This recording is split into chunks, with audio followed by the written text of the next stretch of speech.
The challenge, however, is that I think that Egypt is not just an ancient Egypt that existed once upon a time. Egypt exists right now. Look how many people raised their hands when they said they had someone that they loved and knew who was unemployed or underemployed. How many people are having difficulty with health care? How many people are concerned about the nature of the political discussion in this country? How many people are worried about war and famine in this country and this world? Egypt exists right now. There is pain and suffering and depression right now. And the world as it is, as I said before, is not as it ought to be. Right? And so you have these love commandments. And the real challenge for all of us is that our neighbors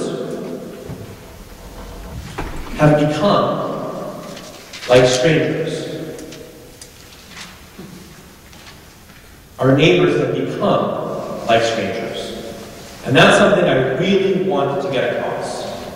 Our world today, at least, I'm going to step back. Our Bible assumes that we know who our neighbors are, who our fellow religionists are, and who our strangers are in our midst. That's what the Bible assumes. But I don't want to make that assumption, because I don't think that we actually know one another anymore. I think that's one of the biggest challenges of our fast-paced, high-tech world. I can have 1,000 friends on Facebook, and I do. But it doesn't mean that I know them. We live in a world that is so fast-paced, we're spending so much time in our cars, where we are working from morning until night trying to make a living. We live in a world where we are becoming less and less connected to the people who live around us. Raise your hand if you've asked your neighbor for sugar lately. Thank you. Right? How about it? So raise your hand if you know. If you ever raise your hand if you don't know people who live around you. Wow. If you raise your hand if you don't know people who live around you. Okay? Interesting. Raise your hand if you don't know people in your own church. Well, of course, it's my own church. I think that's a problem. I do. Not just, it's a problem at Temple Emanuel as well. Right? We don't know each other as well as we should. And we live in a world today that is going so fast, in such a fast pace, that we literally don't know each other anymore. And the challenge of that, and the problem of that, is because we don't know each other, we're not able to respond to each other. Because I don't know you, and I don't know what pains you, and you don't know me, and you don't know what pains me, how can we possibly respond to the needs of one another when we simply don't know each other? Does that make sense? Fundamental problem. Okay. I want you to take that in your minds and park it someplace important, but we're going to move on. I want to move on to another text. I want to move on to Deuteronomy 1, 16 through 17. The next thing I want to do is I presented to you a problem. The problem is we don't know each other. We live in a world that's fast-paced, and we are also commanded to love each other as our neighbors, or love our neighbors as ourselves. We're supposed to love our neighbors as ourselves, but we don't know each other. We're not in a relationship with one another. That's problem number one. Problem number two is I want to define justice. Because the problem about defining love is that, as I said to you beforehand, love is particularly difficult to mandate. How do you know whether or not someone has fulfilled that commandment to love their neighbor as themselves? It's very hard to fulfill. Love is hard to mandate. Love is a very difficult thing to check up on. But I want to define justice and spend some time defining justice. So, Deuteronomy 1, 16 through 17. I charge your magistrates at the time as follows. Hear out your fellow men, and decide justly between any man and fellow Israelite or a stranger. You shall not be partial in judgment. Hear out low and high alike. Fear no man, for judgment is God's. And any matter that is too difficult for you, you shall bring to me, and I will hear it. This is Moses giving a speech about judgment. And what is he saying here? You shall not be partial in judgment. Hear out the low and high alike. So what do we know about justice? Justice is supposed to be impartial and fair. And for the low and the high alike, it is supposed to be for everyone across the board. Does that make sense? That's what we know about justice. But we haven't defined justice quite adequately enough. I want to continue again with Genesis 18, verses 17 through 19. Then the Lord said, "Shall I hide from Abraham what I am about to do? Abraham will surely become a great and powerful nation, and all the nations of the earth will be blessed through him. For I have chosen him so that he will direct his children and his household after him to keep the way of the Lord by doing what is right, that is tzedakah, and just, umishpat." Tzedakah and umishpat, these are two words. So that the Lord will bring about for Abraham what he has promised him. I want to define these words. What is right and just. Tzedakah and mishpat. These are two very important words in Hebrew that make up a central core of the idea of justice in our tradition. The first word, tzedakah. Tzedakah is really impossible to translate because it has many, many meanings. It has many shades of meanings. It means justice, and I give you space so that you can write this down. Tzedakah means justice. It means charity. It means righteousness. It can mean, depending on where you read it, integrity. It can mean equity and fairness. It is very hard to define. Tzedakah means all of these things. The one thing that's important is that Jews believe that God owns everything. And because God owns everything, we may possess and be guardians for things, but we cannot actually own things. As guardians of what actually belongs to God, we must adhere by the standards created by God, that we share what we have with others. Tzedakah equals distributive justice. Distributive justice. What we have and the riches that we have and the things that we've been given in our lives, they are ours, they are also God's. And we have a responsibility to also help and distribute what we have to those who do not have. Distributive justice. Now, mishpat means something else. Mishpat means the rule of law through which disputes are settled by right, not might.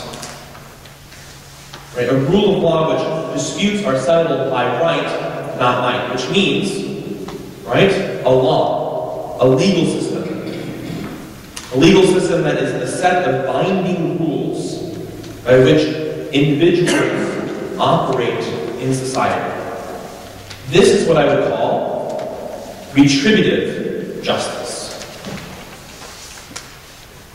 If you do something wrong, we're all equal under the law, and you have to pay for what you have done that's wrong. That's a form of retributive justice.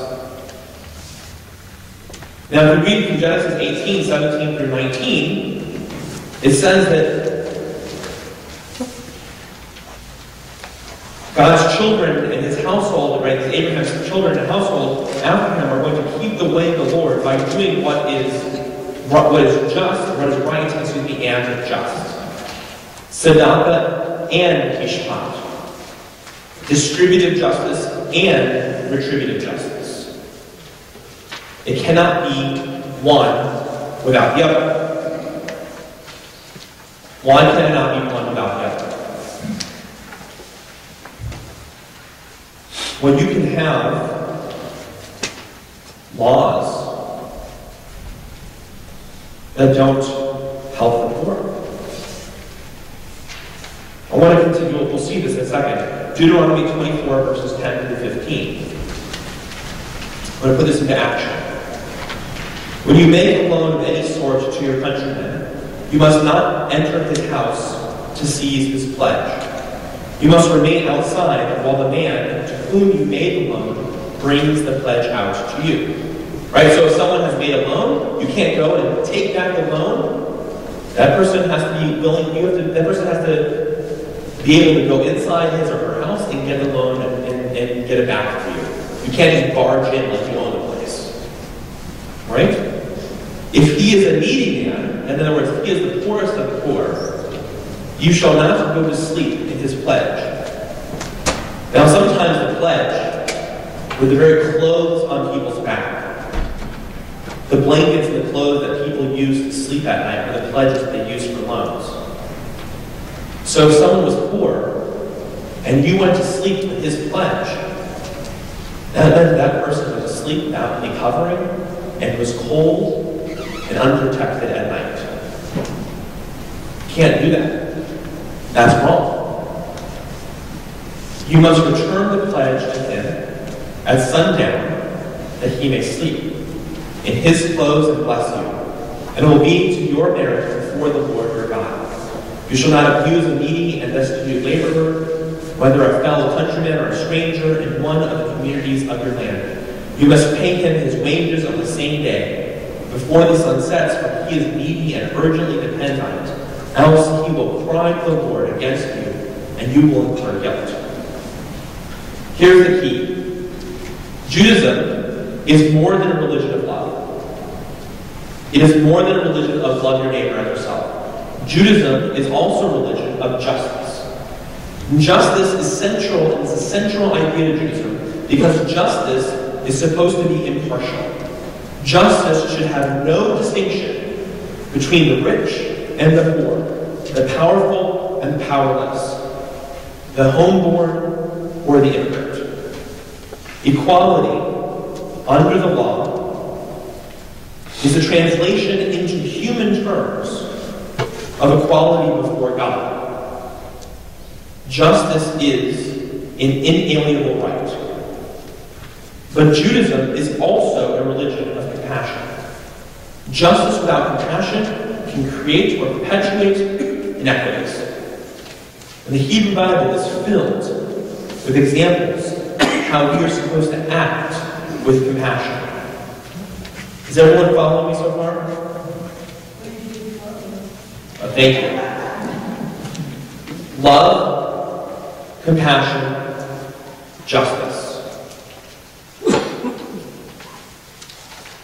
These are central tenets of Judaism. So let's take a look. In Deuteronomy you must not remain indifferent, 22 verse 3. Or Deuteronomy 15:11, for there will never cease to be needy ones in your land, which is why I command you, open your hand to the poor and needy kinsmen in your land. Leviticus 23:22. And when you reap the harvest of your land, you shall not reap all the way to the edges of your field, or gather the gleanings of your harvest. You shall leave them for the poor, for the stranger, I the Lord your God. And Isaiah, talking about fasts, says, no, this is the fast I desire, to unlock the fetters of wickedness, and to untie the cords of the yoke, to let the oppressed go free, to break off every yoke. It is to share your bread with the hungry, and to take the wretched poor into your home. When you see the naked, to clothe him, and not to ignore your own things. I can go on and on. There are plenty of texts that I can cite. Even from our rabbinic texts, we have from Midrash Rabbah, Exodus 31:14. Nothing is harder to bear than poverty. For he who is crushed by poverty is like one to whom all the troubles of the world cling, and upon whom all the curses of Deuteronomy have descended. Our teachers have said that all the troubles were assembled on one side, and poverty on the other. Poverty would outweigh